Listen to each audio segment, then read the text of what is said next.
কি করি, ছোটবেলায় ভালো ছিল। এই পুতুল নিয়ে খেলতাম। এখন বড় হয়ে আমরা সেরকম ফোন চোখের ওয়ানি দিয়ে ঘাটতে থাকি। বেশি নড়িস না। আর যখন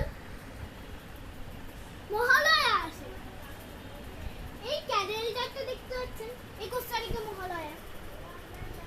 আমরা যখন 21 তারিখে মহালয়া ভোর 5টার সময় উঠে আমাদের দেখতে হয়। খেতে আমাদের কোনো কাজ নেই। আর বড়দের তো অভ্যাস, সকালবেলা উঠে দাঁত ব্রাশ করো, বাস মহালয়া দেখে দিও, এরকম বড়। মাদের আর তখন মারা আমাদের বলে, কিন্তু চাকরি খোঁজ বা বাড়িতে ঝায়ের মতন বসে আছিস কেন? আমরা তখন মাকে বলি যে, ও মা, এখন তো চাকরি করতে ভালোই লাগছে না, আর আমি কি করব?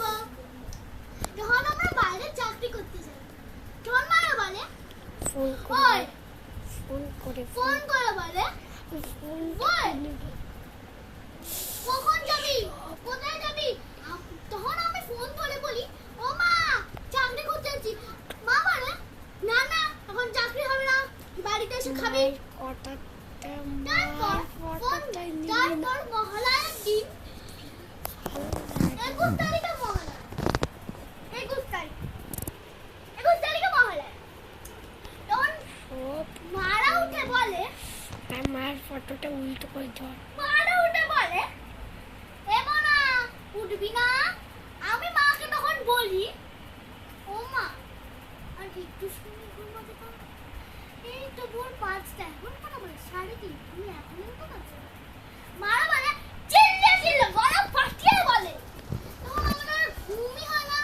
তখন মারা বলে যে, উঠে দাঁত ব্রাশ কর, মুখ ধো, জামা কাপড় পরে মহালয়া দেখ।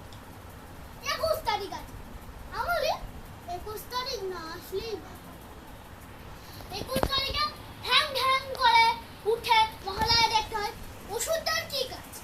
ঝিসুম ঝিসুম করে মারবে, আর কি কাজ? দুর্গা কে জিতবে? প্রতি বছর তো এক জিনিস হয় মহালয়াতে, দুর্গা মারবে, কে জিতবে?